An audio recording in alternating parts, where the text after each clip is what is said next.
시편 133편 1절에서 3절입니다.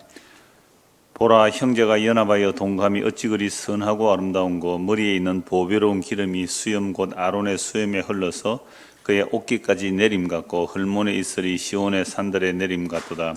거기서 여호와께서 복을 명령하셨나니 곧 영생이로다. 아멘. 표제를 보면 다윗의 시, 곧 성전에 올라가는 노래라고 되어 있습니다.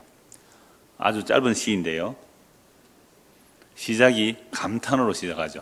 물론 보라라는 말을 하지만, 보라, 형제가 연합하여 동감이 어찌 그리 선하고 아름다운고. 공동번역으로 1절을 번역하면 이렇습니다. 이다지도 좋을까, 이렇게 즐거울까, 형제들 모두 모여 한데 사는 일. 그러니까 형제들이 모여서 함께 사는 일이 어떻다고요? 이다지도 좋을까, 이렇게 즐거울까, 형제들 모두 모여 한데 사는 일. 이게 이제 선하고 아름다운 모습이 이렇게 즐겁고 기쁘고 좋은 모임이다라고 말하고 있습니다. 그래서 그 아름다움을 아론 제사장의 그 기름 부음이 흘러 넘치는 모습으로, 또 헐몬산의 이슬이 시온의 산들의 내림으로 그렇게 표현하죠. 그래서 그러한 복들, 결국 내용은 여호와께서 그곳에서 복을 명령하셨으니 곧 영생이라고 말합니다. 자, 이런 말씀을 보면서 우리는, 우리 형제가 연합하여 동감이 얼마나 아름다운 거. 교회가 어디 단체 뭐 합니까? 그 운동회 할 때 그죠? 이런 거 많이 하잖아요. 이 말씀 많이 읽잖아요. 형제가 연합하여 동감이 어찌 그리 아름다운 거, 이렇게 말을 하는데, 근데 문제는 이 133편을 다윗이 지었다면, 다윗의 시라고 되어 있으니까요, 표저에. 그런데 다윗은 형제 간에 연합하여 동거하는 그런 화목함이 다윗의 가정에 있었습니까? 없었잖아요. 다윗이 기름 부음 받고 나니까, 그죠? 다윗이 막내인데 기름 부음 받으니까 형들이 어떻게 해요? 시기 질투하잖아요. 그래서 골리앗 전쟁터에 왔을 때 형들이 뭐라고 그럽니까? 이 교만하고 완악한 놈아, 이렇게 말한다고요. 그러니까 다윗의 아들들 사이에서도 서로 죽이는 일들이 일어나죠. 심지어 다윗의 아들이 아버지를 죽이려고 쫓아오는 반역을 일으킵니다. 이건 무슨 다윗의 집안에 선하고 아름다운 모임이 없었어요. 심지어 자기 부하도 죽여버리는 다윗 아닙니까? 간음하고 살인하는. 그런데 어떻게 이런 시편을 기록했을까요? 그런 제약된 상황 가운데서 정말 이런 모임이 있으면 좋겠다는 어떤 갈구일까요? 아니면 그리스도의 영이 임하여 장차 그리스도로 인하여 세워질 어떤 그런 모습을 바라보았을까요? 다윗과 그 가족만이 아니라 더 위로 여러분 올라가 보면요, 아브라함과 조카를 아브라함이 데려가잖아요. 조카는 아버지가 빨리 돌아가셨으니까 정말 아버지같이 따라갔잖아요. 그런데 나중에 재산이 늘어나니까 어떻게 해요? 싸우잖아요. 그래서 헤어지죠. 에서와 야곱 사이도 마찬가지죠. 그러니까 이스라엘의 가족이나 이스라엘 역사를 보면요, 형제가 연합하여 동거하는 일은 어쩔 수 없는 경우에 가끔씩 일어납니다. 언제 그런 일이 일어날까요? 적들이 쳐들어올 때, 위기 속에 적들이 쳐들어오면 함께 뭉칠 수밖에 없잖아요. 사울 체제 하에서 억울하고 원통하고 빚진 자들이 누구에게로 옵니까? 다윗에게 오잖아요. 그럼 그때는 다윗과 함께 한 400명, 처음에는 400명, 나중에는 한 600명이 뭉쳐서 한마음 한 뜻이 된다고요. 사울이 추격하면 어떻게 해요? 힘을 합해서 도망가야 되고 똘똘 뭉친단 말이죠. 그런데 시글락이 자기들의 사람들을 처자식을 다 잡아가 버렸으니까 그때 갑자기 어떻게 해요? 600명이 다윗을 보고 죽이려고 하잖아요. 그렇다면 도대체 힘들고 어려울 때는 똘똘 뭉치지만, 또 자기에게 손해가 닥치면요, 그 모임 자체가 와야 되거든요. 이런 세상 속에서 도대체 어떤 모임이 정말 사심 없이 연합하여 동거하여 하나님 보시기에 선하고 아름다운 모임이 될까요? 그 일본 사람이 쓴 책 중에 가족이라는 병, 이런 제목의 책이 있습니다. 가족이 병이래요. 가족이라는 병. 이 책에 보면 우리가 함께 먹고 자며 살아가는 부부 사이라도 부모 자식이라도 잘 모른다는 거예요. 그냥 잘 모르는 가족인데 같이 사는 그 가족의 이야기를 여러 가지로 하는데요, 여러분, 우리 함께 사는 가족에 관해서 얼마나 알고 있습니까? 남편과 아내에서 여러분 잘 알아요? 내 아내는 이렇다 잘 압니까?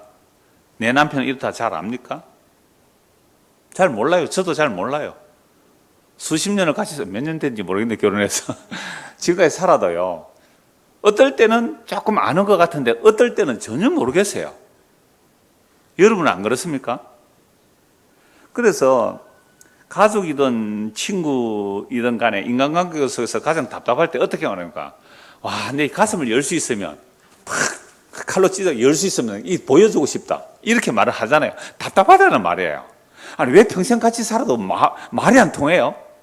그 답답해서 막 미치겠다는 거예요. 내 마음을 열었어요. 마음을 열어 보이고 싶다. 그런 말도 하지요. 그러나 인간은 그렇게 말해도요. 역시나 자기 중심적인 사고방식에서 못 벗어납니다. 그래서 어떻게 해요? 적당하게 타협하고 살아갑니다. 적당하게 타협하는데요. 내가 너의 영역을 침범하지 않을 테니까 너도 나의 영역을 침범하지 말라. 암묵적인 어떤 선을 끊고 살죠. 그래서 우리가 흔히 하는 말이 너 그러면 선 넘는다? 선 넘지 말라. 그런 말을 많이 하잖아요. 그게 적당하게 타협하고 살아가는 겁니다. 그러면 이런 인간들이 힘을 합해가지고 어떤 연합체를 만들고 어떤 활동을 한다고 했을 때에 그게 과연 선하고 아름다운 연합과 동거가 될 수 있을까요? 우선 오늘 본 1절을 보겠습니다. 보라, 형제가 연합하여 동거하며 어찌 그리 선하고 아름다운고. 완전 감탄이거든요. 와, 정말 멋있다. 형제가 연합하여 동거하는 모습이 얼마나 선하고 아름다운가. 제가 이 말씀을 생각하다가 언제 이런 아름다운 모습이 될까를 생각해 보니까요. 요셉의 형제들을 생각해 보았습니다. 여러분, 요셉은 야곱이 얼마나 편애합니까? 자기가 사랑하는 라헬의 첫 아이 아닙니까? 그러니까 편애해서 막 색동옷을 입히고 이런단 말이에요. 그러니까 10명의 형들이 11번째 동생을 굉장히 미워하죠. 그리고 또 요셉도 형들의 잘못을 아버지한테 고사질 하거든요. 그래 더 밉죠. 그런데 결정적인 미움은 요셉이 하나님의 계시를 받는데 그걸 꿈으로 받았죠. 형들이 자기에게 절하고 해와 달과 여러한 별들이, 그러니까 아버지, 어머니, 형제들이 모두 자기에게 절한다는 이 꿈을 얘기하니까 그때부터 더 미워하죠. 결국 이제 요셉을 형들이 이제 죽여 버리려고 하다가 노예로 팔아버렸습니다. 이거 뭐 죽인 거나 진배 없죠. 그런데 나중에 요셉이 형들을 알아보고 테스트하죠. 1차 테스트, 2차 테스트. 결국 요셉의 형들이 완전한 자기들의 죄를 요셉이 알지 못하는 줄 알고, 우리가 그때 요셉이 울면서 살려달라고 할 때 우리가 그를 팔아먹었더니 하나님께서 우리의 죄를 덜추어냈었다고 막 자기들끼리 막 자기 죄가 다 드러나잖아요. 그렇게 죄가 완전히 드러났을 때 요셉이 자기를 밝히거든요. 그랬을 때 요셉과 형제들 어떻게 해요? 끌어안고 울거든요. 그러면서 식사하고 또 베냐민, 요셉이 자기 같은 배로 난 동생은 같은 배의 동생 베냐민이잖아요. 다른 형제는 옷 한 벌씩 주는데 요셉 옷 몇 벌 줘요? 5벌 주고요. 돈도 많이 주고요. 그런데 요셉의 형들이 그걸 질투합니까? 안 질투 안 합니까? 안 하지요. 그러니까 언제 선하고 아름다운 몸이 될 수 있죠? 그들의 제약이 다 드러났을 때에 죽어도 마땅한데 옷을 한 벌 더 얻어 입었어요. 이건 어때요? 죽어도 마땅한데 옷을 한 벌 얻어 입었어요. 이런 복이 어디 있어요? 이런 복이. 그러니까 막 그저 은혜에 감사한 거예요. 이럴 때 하나님 보실 때 그 모임을 뭐라고요? 예, 선하고 아름답다는 거잖아요. 베냐민 옷 5벌 받았다고 그거 하나도 질투가 안 나는 겁니다. 그래서 우리가 2주 전에 보았던 에스겔서 16장 한번 다시 보십시다. 에스겔 16장입니다. 시편에서 뒤쪽으로 넘기시면 에스겔 16장 60절부터 한번 보죠. 에스겔 16장 60절입니다. 그러나 내가 너의 어렸을 때에 너와 세운 언약을 기억하고 너와 영원한 언약을 세우리라. 네가 네 형과 아우를 접대할 때에 네 행위를 기억하고 부끄러워할 것이라. 내가 그들을 네게 딸로 주려니와 네 언장으로 말미암아 아니니라. 내가 네게 내 언약을 세워 내가 여호와인 줄 네가 알게 하리니 이는 내가 네 모든 행한 일을 용서한 후에 네가 기억하고 놀라고 부끄러워서 다시는 입을 열지 못하게 하려 함이니라. 주 여호와의 말씀이니라. 이미 2주 전에 이 말씀 드렸죠. 유다가 자기 죄가 드러나기 전까지는 사마리아 사람들, 소돔과 고모라 사람들 더럽다고 말도 안 했단 말이에요. 자기 죄가 드러나기 전에는. 그러니까 어떻게 저렇게 더러운 짓을 할 수 있나? 어떻게 저런 죄를 지을 수 있느냐? 진짜 입에 담지도 않았는데요. 언제까지요? 자기들의 죄가 드러나기 전까지. 자기들의 죄가 드러나기 전까지는 그랬단 말이에요. 그런데 하나님께서 유다의 죄를 드러내버리니까 그 입에 담기도 꺼려했던 그 더러운 죄들보다 유다의 죄가 뭐예요? 배나 많은 거예요. 사마리아는 네 죄의 절반도 안 된다. 이렇게 되었을 때에 또 에스겔서 36장에도 보았잖아요. 지난주에 본 에스겔 36장. 하나님께서 사람들의 죄를 드러내버렸을 때에 자기의 죄악과 가정하는 일로 인하여 자기를 스스로 믿게 본다. 이게 에스겔 36장에서 보았고요. 에스겔 16장에서는 이 얘기를 하는 거죠. 63절. 이는 내가 네 모든 행한 일을 용서한 후에 네가 기억하고 놀라고 부끄러워서 다시는 입을 열지 못하게 하려니라. 입을 열지 못하니까 뭐밖에 자랑할 말이 없어요? 하나님께서 나를 용서해 주셨다는, 하나님의 그 새 언약으로 나를 용서해 주셨다, 이 말밖에 할 말이 없는 자들이 모임을 하나님께서 보실 때 뭐라고요? 선하고 아름답다는 거예요. 이게 선하고 아름다운 거예요. 설교 끝. 이 얘기예요.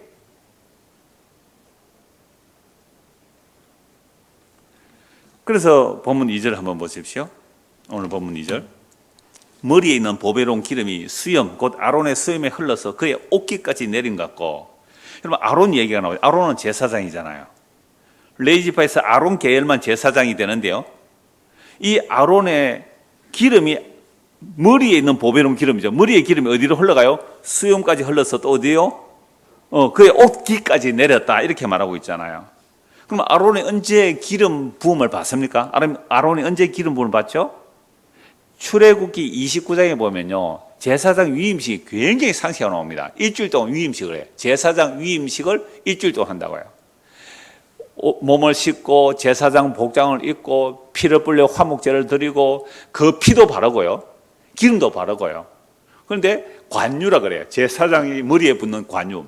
관유에 머리를 부으니까 이 시적 표현인데, 물론 얼마나 많이 부어서 막 기름이 머리에서 어디로요? 수염으로 옷깃까지 이렇게 흘려내는, 이건 풍성함을 얘기하는 거거든요. 형제가 연합하여 동거하는 그 아름다운 모습을 기름 부음이 흘러넘치는, 이렇게 표현하는 거죠. 제사장 아론으로 인하여 기름 부음을 형제가 연합하여 동거하고 아름다운 모습으로 이제 설명을 하는 거죠. 그래서 오늘 본문 1절에 보면 형제가 연합하여 동갑이 선하고 아름답다고 합니다. 그런데 그런 연합과 동거가 일어날 수 없는 인간의 타락한 현실을 제가 가족이라는 병이라는 말로 제가 앞에서 말씀드렸잖아요.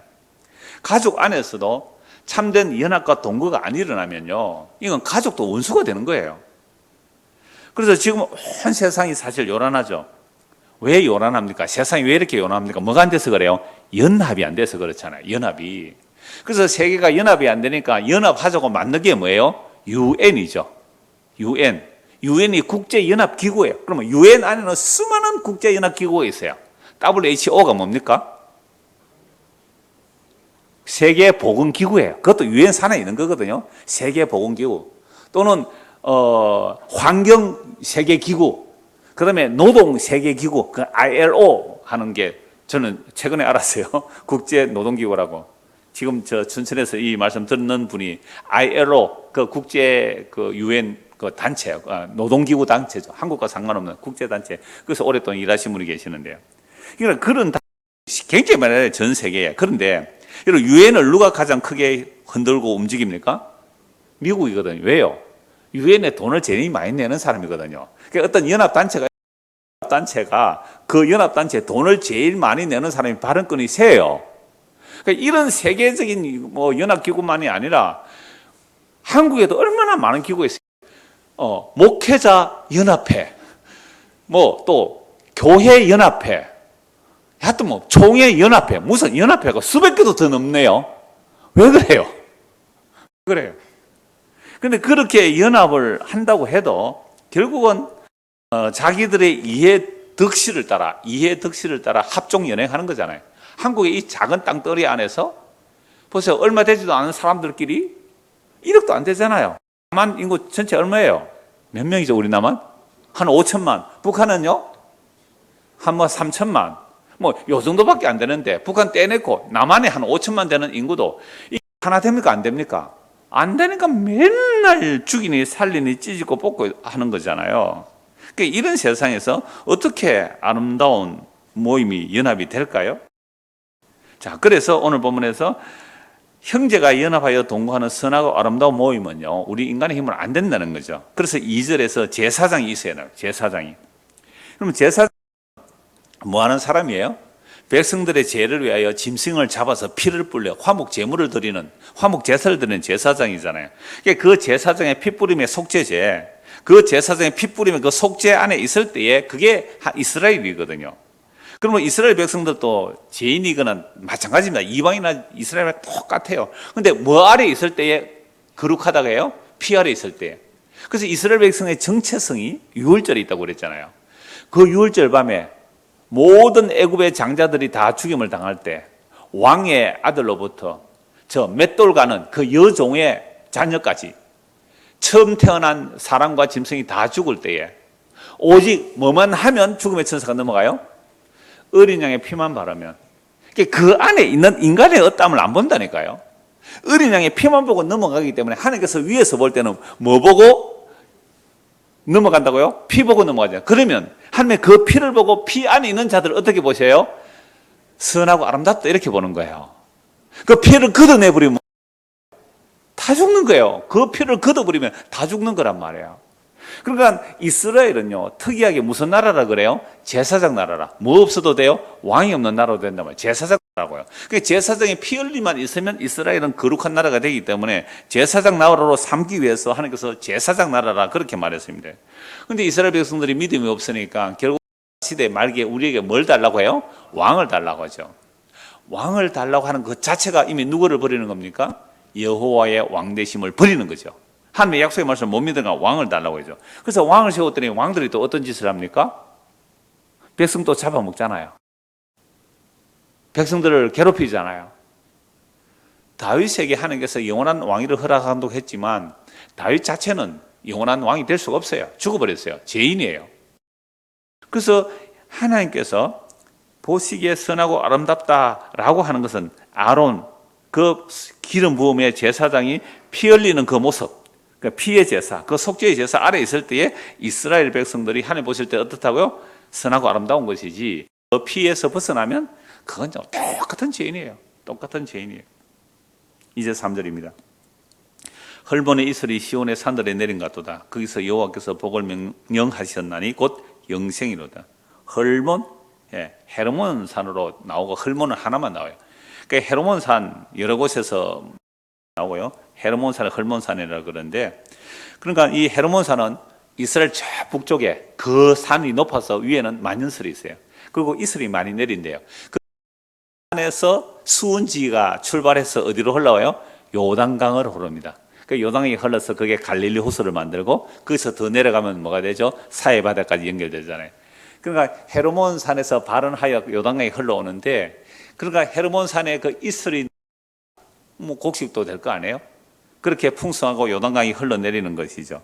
그러니까 2절에서는 하나님의 기름 부음, 제사장으로 인한 기름 부음으로 인하여 선하고 아름다운 모임을 말하고 있고요. 3절에서는 그 이슬을 내림을 말하고 있습니다. 그런데 이 이슬이 내릴 때요, 이 이슬이 내릴 때에 그 성경에서는요, 만나가 이슬이 내릴 때 함께 내린다고 그래요. 만나가 이슬이 내릴 때 함께 내린다. 그런데 이삭이 야곱을 축복할 때는요, 기름과 이슬을 같이 말해요. 기름과 이슬과 땅의 기름짐 이렇게 말해요. 하늘의 이슬과 땅의 기름짐으로 축복하거든요. 그러니까 기름 부음이 흘러 넘치는 것, 이슬이 충분하게 이렇게 내리는 것, 이런 것들은 다 이스라엘 백성들에게 주어지는 하늘로부터 오는 은혜요, 복을 말하고 있는 겁니다. 그래서 그러한 모임의 궁극적인 모습이 결국 뭐냐 하면 3절인데요. 헐몬의 이슬이 시온의 산들에 내린 것 같도다. 거기서 여호와께서 복을 명령하셨으니 곧 뭐예요? 영생이로되. 그러면 어떤 이 땅에 있는 연합체가 되고 동거가 되었을지라도 그걸 하나님께서 보실 때 영생이다라고 하는 그런 단체는 없단 말이에요. 이 세상에 어떻게 사심을 버리고 헌신 충성 봉사하겠다고 모인 연합의 그 단체들도 많아요. 뭐 순수하고 정말 깨끗하게 이웃 수많은 그 단체들 있잖아요. 뭐 구호단체들 많아요. 그런 단체들, 어떤 단체는 뭐 좀 이렇게 안 깨끗하게 하는 데도 있다 그러더라고요. 그러나 대부분은 투명하게 공개를 하거든요. 그래서 이렇게 우리가 모아서, 물론 그것도 일하는 사람 또 월급을 줘야 되니까 월급 주면 또 그걸 가지고 어떻게 도왔다는 보고를 받고 그렇게 하잖아요. 그러나 이 세상에서 아무리 정직하고 깨끗하고 사심 없이 모였다는 그 모임일지라도 그게 영생에 이를 수는 없다 이 말입니다.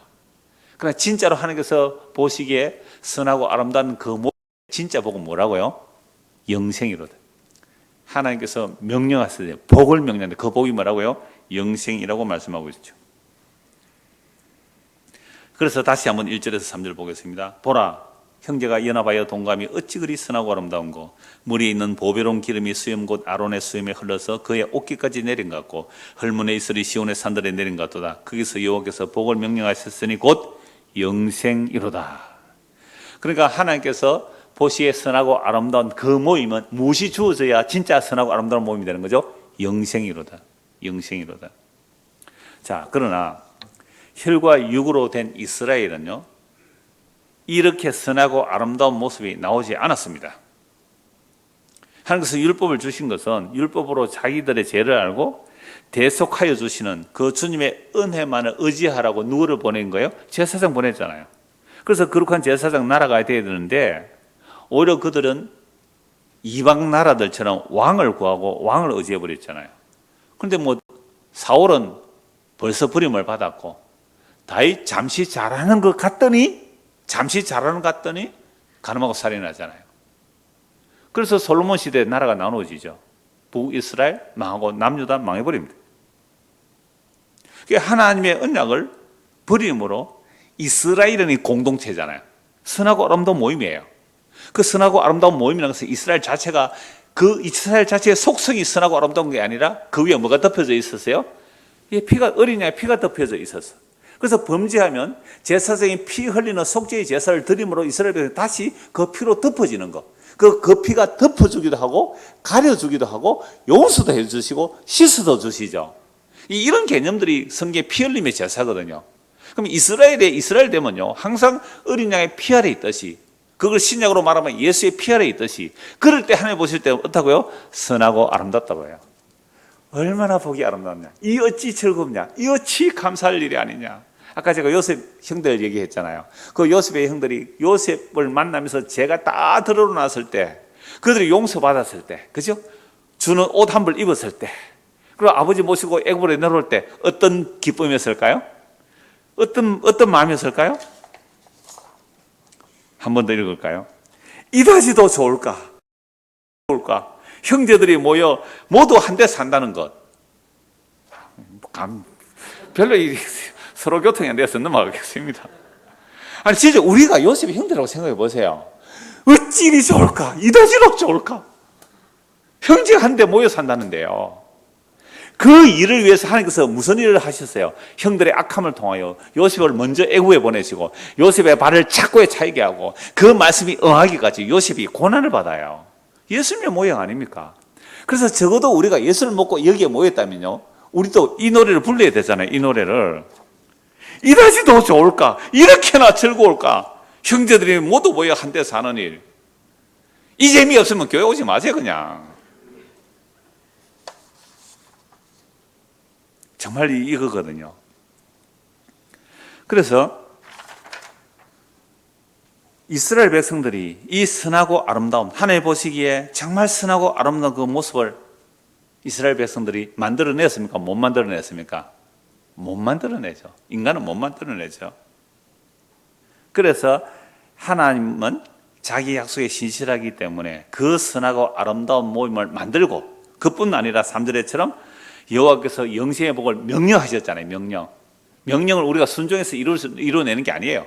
성경의 모든 명령은 하나님이 자기 명령이고요, 자기가 이루실 것을 말씀하시는 거예요. 그래서 명령만 아니라 모든 직설법도요, 하나님이 자기 약속을 하나님이 이루어내시는 거죠. 그 하나님의 자기 약속을 이루기 위하여, 즉 하나님 보시기에 정말 선하고 아름다운 그 형제가 연합하여 동거하는 모습이 선하고 아름다운 그 모임을 만들기 위해서 누가 오셔야 돼요? 하나님이 천지를 창조한 그 영원한 말씀이 사람이 되어 이 땅에 오셨어요. 마태복음 12장 보십시오. 마태복음 12장입니다.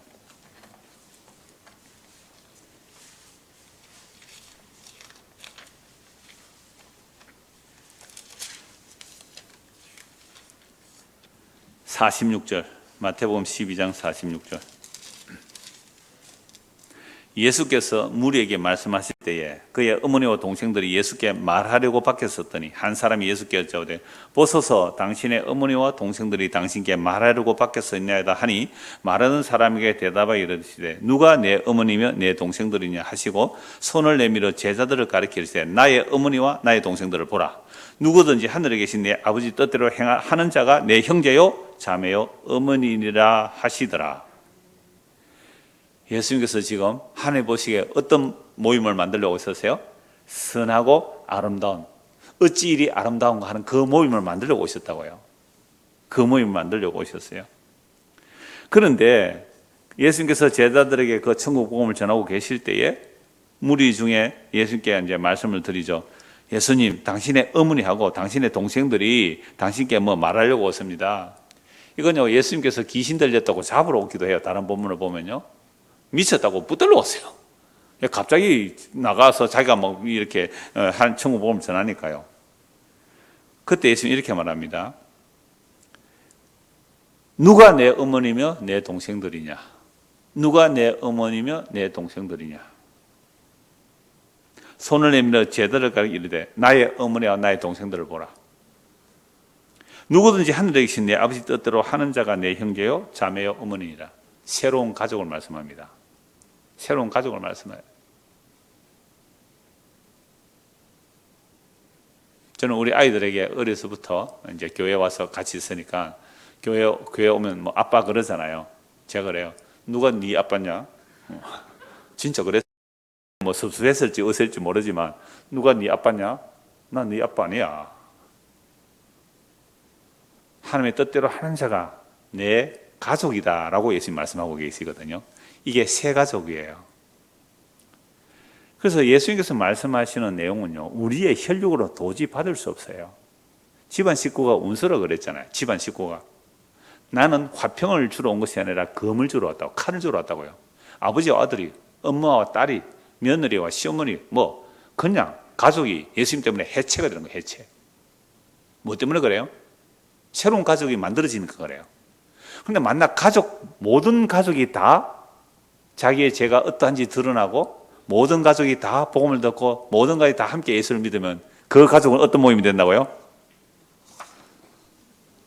이래지 더 좋을까? 이렇게 즐거울까? 형제들이 모여 함께 사는 이 모습이.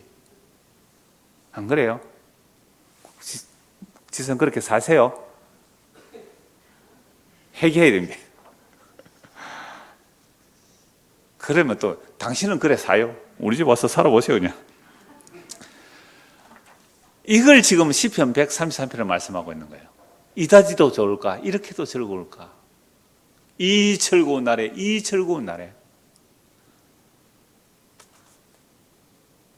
내 죄가 용서받은 내가 거듭난 그날, 이런 즐거움, 이런 기쁨을 지금 말도 없이 말하고 있는 것이죠. 그래서 예수님께서 이 땅에 오셔서 만들어내시는 그 하늘 아버지의 가족을 만드는 일, 하나님 아버지의 가족을 만드는 일은요, 혈육이 아니에요. 혈육. 내 아버지 뜻대로 하는 이들이 내 어머니며 이들이 내 가족이라, 내 새로운 가족이라, 하나님 나라의 새로운 가족이라는 거예요. 여러분, 이 땅에서 사는 것은요, 우리가 아무리 같이 못 살아요. 100년같이 못 살아요. 근데 천국에는요, 영원히 살 사람이에요. 여기서 본 사람이 천국에서 영원히 볼 수 있을까 없을까? 그러니까 영원히 살 가족이에요. 영원히 살 가족이에요. 뭐가 더 중요해요? 그래서 예수님께서는 계속 새로운 가족을 말씀하는 겁니다. 새로운 가족. 이건 혈과 육으로 절대 만들어내지 못하죠. 그래서 시편 133편 2절에 보면 아론 제사장의 기름 부음이 나오는 거예요. 그 기름 부음 메시아로 오신 분이 예수예요. 그러면 예수님은요, 자기 피로 자기 백성을 구원하여 하나님의 새로운 가족 만들어낸다는 말씀이잖아요. 그래서 요한복음 6장을 한번 보십시오. 요한복음 6장입니다. 아버지 뜻대로 하는 게 뭘까? 요한복음 6장 38절에서 40절입니다. 요한복음 6장 38절 40절. 내가 하늘에서 내려온 것은 내 뜻을 행하려 함이 아니요 나를 보내시의 뜻을 행하려 함이라. 하나님께서 천지를 창조하신 것은요, 하나님의 아들을 통하여 하나님의 자기 가족 만들기거든요. 하나님 자기 처소 만들기, 하나님 자기 거처 만들기예요. 하나님 자기 식구 만들기예요. 그래서 그 아들을 통하여 만들어내시겠다는 거죠. 그래서 39절, 나를 보내시니의 뜻은 내게 주신 자 중에 내가 하나도 잃어버리지 아니하고 마지막 날에 다시 살리는 이것이니라. 내 아버지의 뜻은 아들을 보고 믿는 자마다 영생을 얻는 이것이니 마지막 날에 내가 이를 다시 살리리라 하시니라. 예수님께서 이 땅에 오신 이유가 뭐예요? 아버지 뜻대로 온다는 거죠. 그러니까 아버지 뜻은 뭔데요? 아들의 피로 구원한 자들을 하나님의 자기 식구 만들기예요. 이걸 다른 말로 하나님의 자기 아들 만들기고요, 하나님의 나라 만들기고요, 하나님의 자기 신부 만들기고요, 하나님의 자기 거처 만들기고요. 하나님은 완전 자기를 위해서 하시는 애요. 맞아요. 우리를 위해서 안 해요. 지난주 오전에 그랬잖아요. 내가 너희를 이렇게 구원하는 것은 너희를 위함이 아니야. 나의 거룩한 이름을 위해 이렇게 하는 거야. 이렇게 말씀하셨잖아요. 우리가 하나님의 그 하시는 일에 당함을 당하는 거야. 당하는 거. 나는 내 집을 짓고 싶어요. 그죠? 홈스윗. 행복한 가정을 만들고 싶어요. 해피하우스. 그걸 만들고 싶었단 말이에요. 그런데 하나님께서 왜 그런 내 행복한 가정을 만들지 못하게 하시고 말이죠. 환난과 고난을 주시고 이런저런 어려움을 주셔서 그 십자가, 미련하고 우리 십자가를 바라보게 하시는가? 왜요? 예수님께서 우리를 피로 구속하셔서 하나님의 자기 집을 만드는 그 일을 당하는 거예요, 우리는. 누가 원하겠어요? 내 행복한 가정. 그러니까 교회 표가 여러 가지 많아요. 가정 같은 교회, 가정 같은 교회? 가정 같은 또 뭐예요? 우리는 그런 표어를 모르겠는데, 여튼 좋은 표어들 많더라고요. 그러니까 교회가 가정 같고, 가정이 교회 같고, 막 그런 표현을 하더라고요. 그러나, 정말 예수님 말씀은요, 내가 새롭게 내 모임, 내 몸, 예수님의 몸, 예수님의 신부, 또는 하나님의 아들, 하나님의 백성, 만들어내는 일에 새 언약으로 만들어내겠다는 거죠. 새 언약으로. 이게 아까 마태복음 12장에서 누가 내 어머님 내 형제들이냐라고 말씀하셨고요. 아버지 뜻대로 하는 자들이 내 형제요 내 어머니라 할 때 요한복음 6장을 말씀드린 겁니다. 여러분 요한복음 6장은 예수님께서 오병이어 기적을 일으키고 나서 수많은 사람들이 예수님을 따라왔습니다. 왜요? 먹고 배불렀어. 그래서 예수님을 임금 삼으면 경제적 문제를 해결할 줄 알고 예수님을 임금 삼으려 할 때 예수님은 피하여 그들을 피하여 도망가셨어요. 제자들 빨리 피하라 그랬어요. 그 다음날 또 수많은 사람이 따라왔습니다. 너희들 왜 나를 따라왔느냐? 너희들이 나를 따라온 것은 먹고 배불러서 따라왔지. 내가 너희에게 줄 것은 썩는 양식이 아니라 썩지 아니할 양식이다. 내가 하늘에서 내려온 것은 내 살을 너희에게 주고 내 피를 너희에게 주어서 너희가 영원한 생명 얻는 거야. 자기가 뭔데 자기 살과 피를 주나? 사람들은 못 알아들어요. 못 알아들어요. 그래서 예수님께서 이 말씀을 이루시기 위해서 십자가에서 살을 찌고 피를 흘려서 우리에게 영원한 생명을 주신 거예요. 그런데 이래도 못 알아들어요. 그래서 어떻게 해요? 죽으시고 부활 성천하셔서 성령을 부어주시죠. 성령이 임하게 되면 그제서야 아는 거예요. 아, 예수님 왜 오셨어요? 하나님 보시기에 선하고 아름다운 그 모임을 만드시려고. 누가요? 하나님의 아들의 피로 그걸 만들려고요. 그래서 하나님의 아들이 오신 거예요. 그래서 요한복음 14장에 보면요, 이건 너무 자주 말씀드렸잖아요. 한 주 전에도 그 말씀 드렸어요. 시편 132편 볼 때도 여호와에 있어서 얘기 들었죠? 여호와에 있어서 하나님이 천지를 창조하신 이유가 하나님이 자기 안식을 위한 처소 만들기라고. 그래서 시편 90편 1절, 출애굽기 15장 17절, 에베소 2장 20절에서 22절, 그리고 신약의 수많은 말씀들을 가지고 결국은 요한복음 14장에서 하신 말씀, 십자가의 시간에 하신 말씀을 이루어내신 거예요. 그래서 예수님께서 내가 떠난다니까 제자들이 걱정하죠. 그리스도가 오시면 떠나지 않고 함께 해야 되는데 왜 자꾸 떠난다고 합니까? 내가 떠나가는 것이 더 유익하거든. 내가 떠나가면 거처를 만들고 너희를 나 있는 대로 데려갈 거야. 천국 가면 알러지 없겠죠? 나 있는 대로 데려갈 거야. 제자들이 막 걱정해요. 그 거처가 건물이 아니라 그랬잖아요. 성령을 보내시는 거죠. 그래서 요한복음 14장에 참 놀라운 말씀을 많이 하시는데 아버지가 내 안에 내가 아버지 안에 있다 그랬잖아요. 그래서 성령을 보면 그때 성령이 임하면 너희가 내 안에, 내가 너희 안에 있을 건데, 내가 너희 안에 있다만 한 게 아니고 우리가 네 안에 거처를 정할 거야. 그러면 아버지와 아들이 함께 우리 안에 오신대요. 이게 성령으로 인한 하나님의 성을 말하거든요. 그래서 제가 이 원고를 작성할 때는 그 말씀을 기록하지 않았고 설교 준비하기 전에는 그 말씀을 하려고 하다가 너무 양이 많아서 줄여버렸는데요. 여러분, 성부, 성자, 성령 삼위일체 해석할 수 있는 사람 아무도 없어요. 어떻게 원바디 서리 퍼슨저가 돼요? 한 몸인데 세 인격이 있느냐 말이에요. 설명이 안 돼요. 그래서 삼위일체는요, 설명을 한 내용이 아니라 찬양의 내용이었습니다. 초대교회 때, 이 신약의 초대교회 때는요, 성부, 성자, 성령을 중세시대처럼 신학적으로 논리적으로 설명해낸 게 아니라 찬양의 내용이었어요. 성부, 성자, 성령, 성부와 성자와 성령, 항상 찬송의 내용이 있단 말이에요. 우리 주 예수 그리스도의 은혜와 하나님의 무한 사랑과 성령의 인도와 교통하심이 너희 무리 함께 있을지어다. 이건 축복의 내용이고 찬양의 내용이고 신학의 고백의 내용이죠. 신학적 해석의 내용이 아니었어요. 그런데 참 신비하잖아요.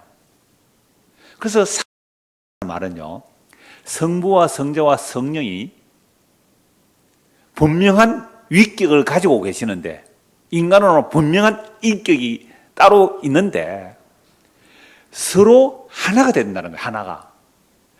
하나님 아버지께서, 성부께서 말씀하시는 일에 성자와 성령은 100% 동의해요. 성령의 뜻에 성부와 성령은 100% 동의해요. 성령의 뜻에 성부와 성자가 100% 동의해요. 이게 하나됨이에요. 하나됨. 그래서 부부 일심동체라는 말을 제가 종종 쓰잖아요. 여러분, 두 사람인데 왜 한 몸이라 그래요? 분명히 두 사람인데 한 몸이라 그래요. 이거 성경적 얘기예요. 아담하고 원래 한 몸이었잖아요. 아담에서 여자애가 나오잖아요. 원래 한 몸이라고요. 그러니까 일심, 한 마음이에요. 그래서 한 마음과 한 뜻이 된다면 10명이 있어도 하나예요. 100명이 있어도 하나예요. 10,000명이 있어도 하나라는 거예요. 이걸 성부와 성자와 성령의 그 삼위의 그 교통하심의 그 놀라운 깊은 세계를 우리에게도 맛보고 알게 하시기 위해서 교회로 부르셨어요. 그래서 교회라는 것은요, 도 닦는 곳이 아니에요. 도 닦으려면 혼자 절에 가서 도 닦든지 산에 가서 도 닦는 거 아니에요. 아니에요. 교회는 반드시 두세 사람이라도 주의 이름으로 모인 곳에 내가 너희와 함께 한다고 그랬거든요. 왜 두세 사람이라도 모여야 하는 겁니까? 교제 때문에 그래요. 교제. 성도의 서로 교통함. 어떤 분이 복음을 듣고 우리 교회 와서 이 복음의 교제를 하려고 하니까 잘 소통이 안 되더래요. 어떤 사람 좀 되는데 어떤 사람은 아예 안 되더라 그러는데 제가 그렇게 말씀드렸어요. 그럴 때에는 그럼 당신은 완성이 되었습니까? 라고 했거든요. 아니도 자기도 되어가죠 이러더라고요. 그렇다면 기다리세요. 판단하고 정지하면 안 됩니다. 우리 안에는 다양한 사람들이 있어요. 다양한 사람들이. 그러나 그 사람을 하나님께서 불러내셨다면 우리가 판단할 수 없잖아요. 너는 왜 나처럼 안 믿어? 너는 왜 나처럼 안 해? 라고 할 수는 없다는 거예요. 그 말씀 좀 드렸는데요. 자, 그래서 하나님께서 우리를 불러내신 이유가 뭐냐면 성부와 성자와 성령의 그 삼위일체의 완벽한 하나됨의 그 교통함, 그건 우리는 감히 감당이 안 되잖아요. 근데 우리도 가끔씩은 그런 거 맛볼 때 있지요. 예. 부부가 마음이 딱 맞는 때가 있단 말이에요. 딱 맞는 때. 근데 그게 몇 초를 못 가네요. 진짜 마음이 딱 맞을 때 있어요, 없어요? 거기에 있으니까 지금까지 살죠. 늘 안 맞으면 어떻게 살겠어요? 그래서 제가 종종 인용하는 노래가 뭐예요? 영감, 왜 불러? 그 노래잖아요. 뒷뜰에 메어 있는 송아지 한 마리 보아서 보았지, 어째서? 시댁에 보냈다 그랬어요. 아니면 처갓집 어디 보냈다 그랬어요. 하여튼 시동생 장가들 미천에 보냈다?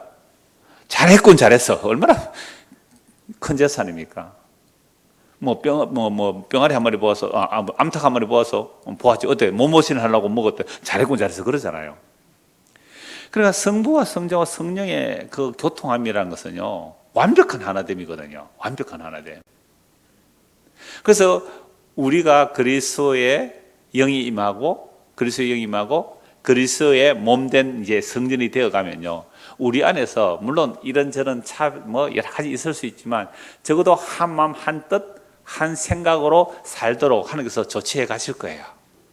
그래서 고린도전서 1장 한번 보십시오. 오늘 고린도전서로 이제 이 말씀 마무리하려고 합니다. 고린도전서 1장 1절을 보십시오. 고린도전서 1장 1절입니다.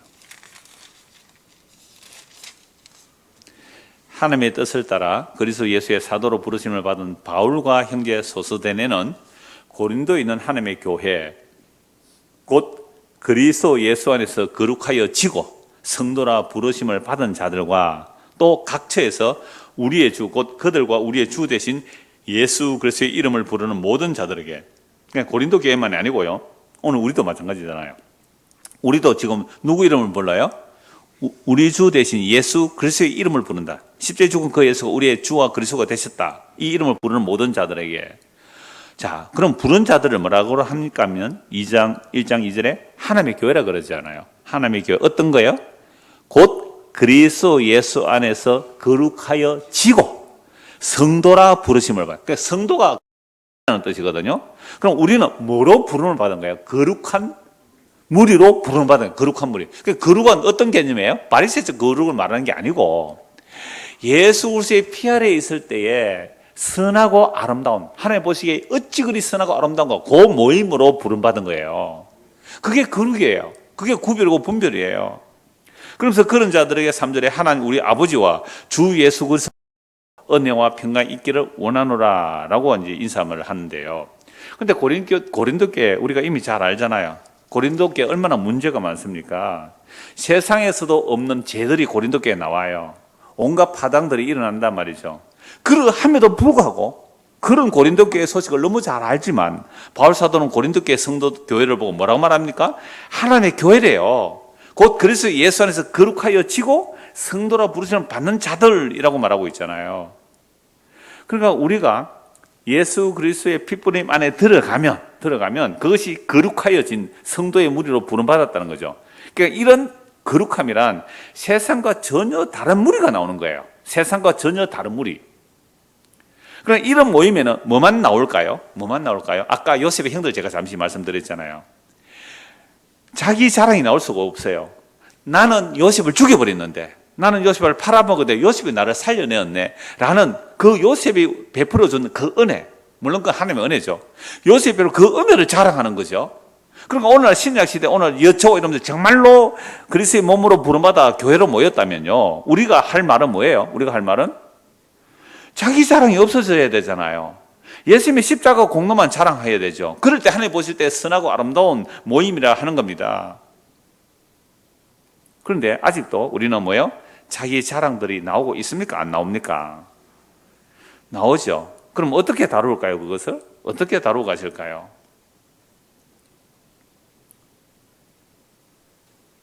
고린도전서 1장 10절 보십시오. 고린도전서 1장 10절에서 13절 말씀 보겠습니다. 형제들아, 내가 우리 주 예수 그리스도의 이름으로 너희를 권하노니 모두가 같은 말을 하고 너희 가운데 분쟁이 없이 같은 마음과 같은 뜻으로 온전히 합하라. 뭐라고요? 같은 말, 같은 마음, 같은 뜻. 여기에 있을 때 뭐가 되죠? 온전한 연합이 되잖아요. 교회가 두세 사람이 모여도 같은 성령이 임하여, 한 성령이 임하여 같은 말, 같은 마음, 같은 뜻이 된다면 어떤 모임이지요? 하나님 보시기에 어찌 이리 선하고 아름다운 이렇게 된단 말이에요. 자, 그런데 문제는 우리가 모여서 뭐 두 날개 이거 되게 강조한다 그래요. 두 날개에서. 왜? 목사가 딱 한번 뭔가 교회 어떤 행사를 한다면, 교회 어떤 뭐 프로젝트를 돌린다면, 목사 한번 딱 해서 한다면, 목사님 그건 안 됩니다 하면 어떻게 돼요? 그거는 다른 말이 되어버리잖아요. 다른 뜻이 되고 다른 마음이 되니까 안 된다. 이걸 가지고 그냥 목사가 어떤 목회계 이렇게 말해. 목사가 뭐라고 말돼? 죄 짓는 거 아니면 뭐라고요? 순종해라. 많이 들었죠? 그러니까 이런 걸 가지고 뭘 만들어가는 거예요? 같은 말, 같은 마음, 같은 뜻. 이거 뭐 북한 공산주의입니까?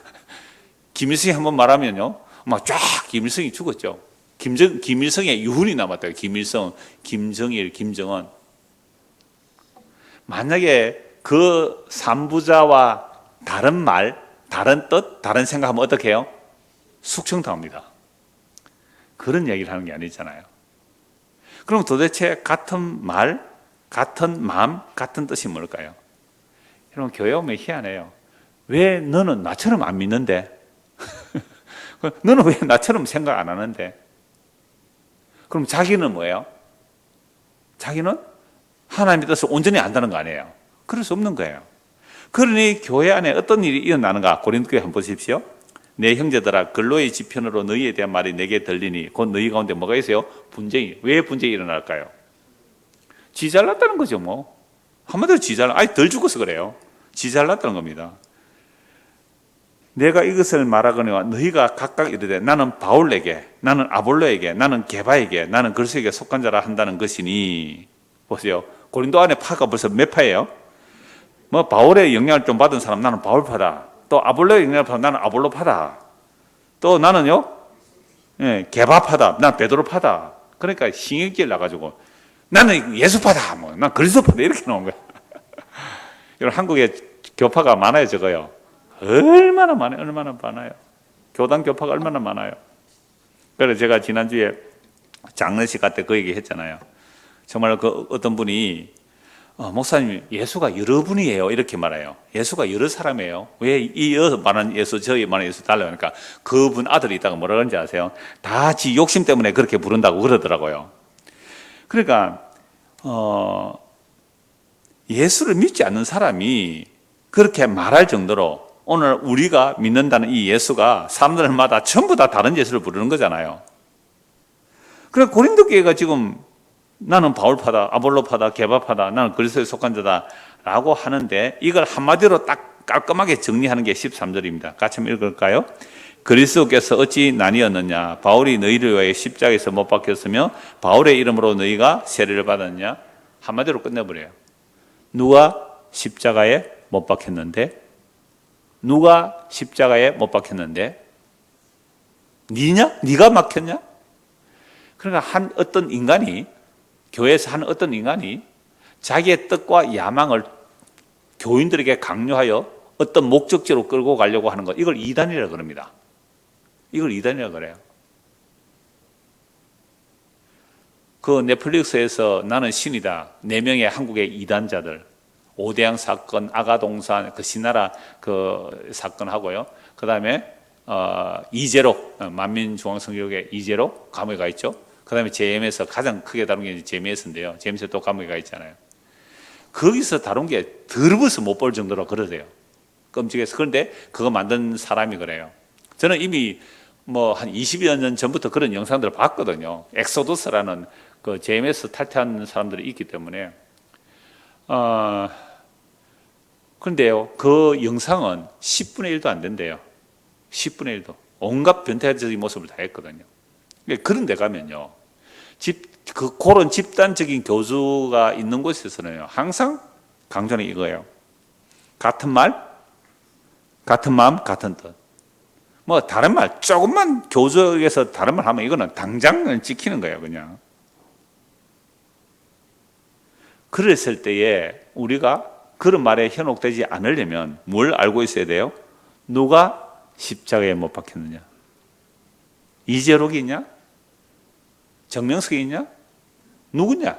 누가 십자가에 못 박혔느냐?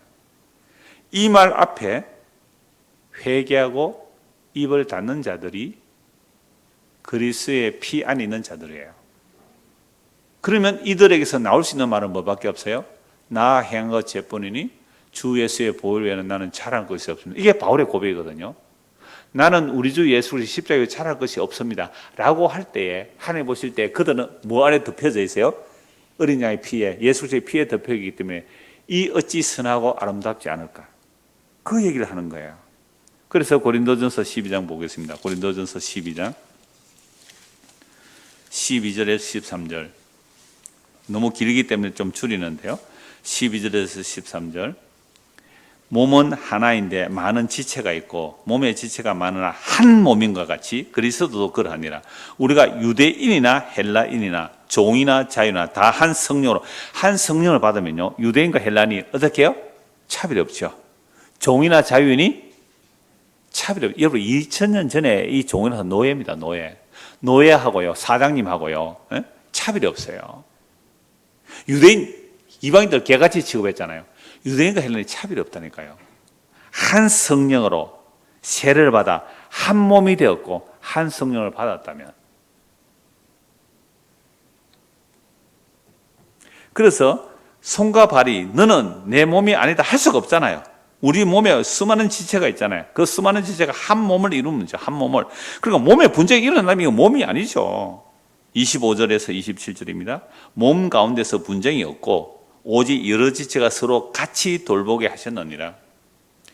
만일 한 지체가 고통을 받으면 모든 지체가 함께 고통을 받고 한 지체가 영혼을 얻으면 모든 지체가 함께 즐거워하느니라. 너희는 그리스도의 몸이요 지체의 각 부분이라. 교회의 직분이라는 것도 그리스도의 몸을 세우는 직분들이죠. 그래서 형제가 연합하여 동거하여 선하고 아름다운 모습은 예수 그리스도의 피로 값을 주고 산 성도들을 보고 말해요. 이들을 성부와 성자와 성령께서 하나로 교통함을 맛보게 하세요. 그래서 그런 모임을 하나님 보실 때 어떻다고요? 선하고 아름답다고 하십니다. 이것이 한 몸으로 부름받은 거죠. 교회는요, 신분의 차별이 있을 수가 없어요. 직분의 기능에 다름은 있어요. 직분상, 기능상 다름은 있어도 신분의 차별은 없어요. 그러니까 항상 우리가 교회에서 가장 큰 문제가 뭐냐 하면 자기의라는 거죠. 왜 저 사람 저래? 왜 저 사람 저래? 이런 우리가 교회 한번 왔다가, 주일에 교회 왔다 가면 그런 생각 들어야 안 들어요? 여러분 안 드시는가 봐죠. 폰 그거 좀 한 시간은 끊으면 안 되나? 폰 소리가 막 울리고 오죠. 왜 저래? 그런 마음 들었어요? 안 들었어요? 안 들었었구나. 저만 그랬구나. 그거 한 시간 못 사서 예배 시간에 왔다 갔다 해요, 그죠? 저 그런다니까요. 그러니까 문제죠. 그러니까 우리가 그리스도의 피로 값주고 사서 그리스도의 몸으로 부름받았다면요, 그래, 내 손이 아파서 좀 볼리보로 가구나, 그죠? 내 다리가 좀 불편해서 일어섰다 앉았다 하구나, 그렇게 봐야 된다는 거죠. 그렇게 안 되면 뭐예요? 지금 지는 예수의 피를 벗어난 거예요. 그 순간 자기는 남을 정죄판다, 내가 남보다 우월하다, 내가 잘났다, 니보다 높다라고 하는 순간 그 사람 뭐예요? 예수의 피 밖에 세워지는 거나 마찬가지라는 말이죠. 그게 무슨 선하고 아름다울까요? 그래서 하나님께서 보시는 가장 선하고 아름다운 몸이 뭐라고요? 그리스도의 보혈 안에 있을 때 그걸 선하고 아름답다라고 말합니다. 그러니까 우리 안에 아직도 차별이 있고 파당이 있고 라고 하는 이런 일들이 나오는 것은 아직도 예수님의 보혈보다 자기 것을 뭔가 자랑하기 때문에 그래요. 그러나 하나님의 부르심에는 후회가 없기 때문에 반드시 자기 백성들을 오직 예수님의 피로 재창조하셔서 하나님 보시기에 어떻게 만드신다고요? 보시기에 선하고 아름답다. 그래서 하나님께서 태초에 천지를 창조하실 때 보시기에 아름답다, 보시기에 좋았더라, 보시기에 좋았더라. 마지막 사람을 만들고 어떻게 해요? 보시기에 심히 좋았더라. 이 목표를 가지고 옛 창조를 하셨고, 이제 새 창조를 하실 때 하나님께서 보시기에 심히 좋았더라. 심히 좋았더라 하시려면 뭐로 재창조돼요? 하나님의 아들 어린이의 피로 창조를 심히 보기에 좋았더라. 그런데 여기에 손대면 돼요, 안 돼요? 안 돼요. 그래서 우리 지난주 5회 출애굽기 할 때 하나님께서 제단을 쌓을 때에 돌에 정을 손대지 말라, 감히하지 말라. 어린이의 피 아래 있을 때에 하나님께서는 보시고 뭐라 한다고요? 선하고 어찌 그리 선하고 아름다고, 이 얘기를 하는 거예요. 그래서 공동번역, 그래서 그 안에 모인 우리들은 이제 하나님의 그 선하고 아름다운 모임이나 예수 그리스도의 보혈 안에 모였으면 이제 뭐라고 말한다고요? 이다지 더 좋을까? 이렇게 즐거울까? 형제들이 모여 한데 사는 일. 이 기쁨을 맛보고 누리는 성도의 만남과 교제가 또 예배가 되기를 간절히 소원합니다. 기도하겠습니다. 하나님 아버지, 어린 양의 피 아래 있을 때 죽음의 천사가 넘어갔습니다. 이것은 그림자로서 예수 그리스도 안에 있을 때 하나님의 우리의 어떠함을 보지 아니하시고 오직 그 아들의 보혈을 보고 참으로 선하고 아름답다고 말씀하시는 그 보혈 안에 살아가는 그리스도의 몸된 우리가 되게 하옵소서. 그래야 각 지체들이 이렇게 함께 모였을 때에 어찌 이리 기쁘고 어찌 이리 즐거운지 그 찬송을 할 수 있는 우리의 모임이 되도록 우리의 판단과 생각들을 꺾어주시고 주님의 눈으로 주님의 마음으로 그렇게 찬양하며 모일 수 있는 이 모임이 되도록 은혜를 베풀어 주시옵소서. 예수 그리스도를 받들어 기도드리옵나이다. 아멘.